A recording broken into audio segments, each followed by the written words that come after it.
جوان لڑکی کو غسل دینے والی عورت۔ ہماری اس ویڈیو کو ہر عورت لازمی دیکھے اور اپنی بقیہ زندگی میں تبدیلی لانے کی کوشش ضرور کرے۔ اللہ کریم آپ سب سے اور ہم سے راضی ہو۔ اس کہانی کی راویہ ایک خاتون مبلغہ ہے جو کہ قصیم شہر میں غسل میت ڈپارٹمنٹ میں بھی رکن ہے۔ وہ کہتی ہے کہ کسی مدرسے کی مڈل لیول کی ایک طالبہ کا انتقال ہو گیا۔ اس بچی کی عمر ابھی تھوڑی ہی تھی۔ وہ جوانی کی دہلیز پر قدم رکھ ہی رہی تھی۔ اس کا نام نوف تھا۔ جب اس کی وفات ہوئی تو اس کی ماں اور بہنیں اسے میرے پاس لائیں تاکہ میں اسے غسل دوں اور کفن پہناؤں۔ صدمہ غم سے اس کی ماں کا رو رو کر برا حال تھا۔ وہ اپنی بیٹی سے چمٹی ہوئی تھی اور اس سے جدا ہونے کا نام ہی نہیں لے رہی تھی۔ میں نے بڑی مشکل سے اسے علیحدہ کیا اور غسل خانے کا دروازہ بند کر دیا تاکہ اسے اچھے طریقے سے غسل دے سکوں۔ میں نے جب اس کے چہرے سے کپڑا ہٹایا تو میں ششدر رہ گئی۔ اللہ کی قسم، اس کے چہرے سے نور کی شعائیں جیسے اٹھ رہی تھیں، جیسے نجف کی خوب تیز روشنی ہو۔ میں نے اس کے نورانی چہرے کی تابانی دیکھ کر ورطہ حیرت میں ڈوب گئی۔ میرے پاس غسل کے لیے بھی جو لڑکیاں لائی جاتی تھیں ان میں کچھ نارمل کیفیت میں ہوتیں، کسی کا چہرہ مرجھایا ہوا ہوتا اور بعض سے ناگوار بو محسوس ہوتی تھی، مگر اس لڑکی کا معاملہ الٹ تھا۔ اس کا چہرہ تو روشنی سے دمک رہا تھا۔ دوران غسل میں نے دیکھا کہ محسوس ہو رہا تھا جو اس کے دائیں اور بائیں ہاتھ کی شہادت کی انگلی بھی اٹھی ہوئی لگتی تھی، جیسے تشہد میں اٹھائی جاتی ہے۔ میں نے کہا ہو نہ ہو یہ ایک پاکیزہ سیرت لڑکی ہے جسے اللہ نے اس کے کسی عمل صالح کی وجہ سے عزت و تکریم سے نوازا ہے۔ مجھے اس کی خوش قسمتی پر رشک آیا۔ میں نے اس کی ماں اور بہنوں کو خوشی کی مٹھاس میں ڈوبی قدرے بلند آواز میں بلایا اور دروازہ کھول دیا۔ اس کی ماں اور بہنیں دوڑ کر غسل خانے میں آئیں۔ میں نے اس کی ماں کو مبارکباد دی اور ان تمام حیرت انگیز باتوں سے انہیں مطلع کیا جس سے مجھے دوران غسل واسطہ پڑا تھا۔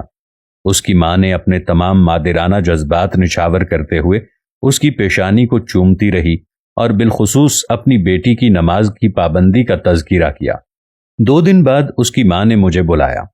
اس نے میرا شکریہ ادا کیا اور کہا میں آپ کو اپنی بیٹی نوف کے کپڑے اور اس کی پرسنل چیزیں بھجواؤں گی۔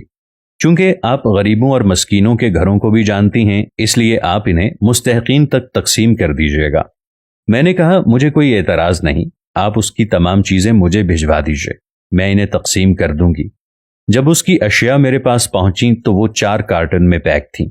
میں نے پہلا کارٹن کھولا تو اس میں اس کے نقاب اور عبایا تھے۔ وہ سب کے سب لمبے چوڑے اور ڈھیلے ڈھالے تھے، نہ وہ تنگ تھے اور نہ ہی باریک اور نہ چھوٹے۔ میں نے دوسرا کارٹن کھولا تو اس میں اس کے کپڑے تھے، وہ بھی سب پورے بازوؤں والے، ڈھیلے ڈھالے اور مکمل جسم کو ڈھانپنے والے تھے۔ سب لباس انتہائی سادہ تھے۔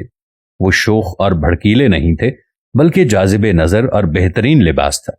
ان کا فیبرک باریک نہیں تھا جس سے جسم نظر آئے۔ میں جوں جوں کارٹن کھولتی رہی میری حیرت میں اضافہ ہو رہا تھا۔ ایک کارٹن میں اس کا اسکول کا سامان اور اس کے قلم تھے۔ میں نے ڈبہ کھولا تو اس میں ایک مسواک بھی نکلی۔ میں جان گئی کہ اپنی زندگی میں یہ نبی کریم محمد مصطفیٰ صلی اللہ تعالی علیہ وآلہ وسلم کی سنت کو نبھا رہی تھی۔ اس کے سامان میں ایک ڈائری بھی تھی جس کے اکثر اوراق خالی تھے۔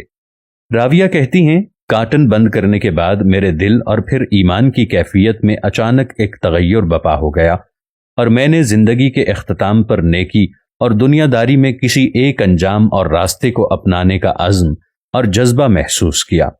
میں جلدی سے اپنے کپڑوں والی الماری کی طرف گئی اور میں نے اسے کھولا اور وہ تمام کپڑے نکال باہر پھینکے جو تنگ تھے یا باریک تھے یا چھوٹے بازوؤں والے تھے۔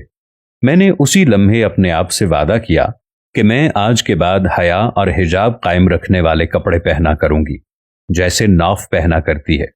میں نے اس کی ڈائری کو اپنے پاس رکھ لیا کہ میں اس میں سے اپنے لیکچر لکھا کروں گی جو مرحومہ نوف کے لیے صدقہ جاریہ بن جائیں گے۔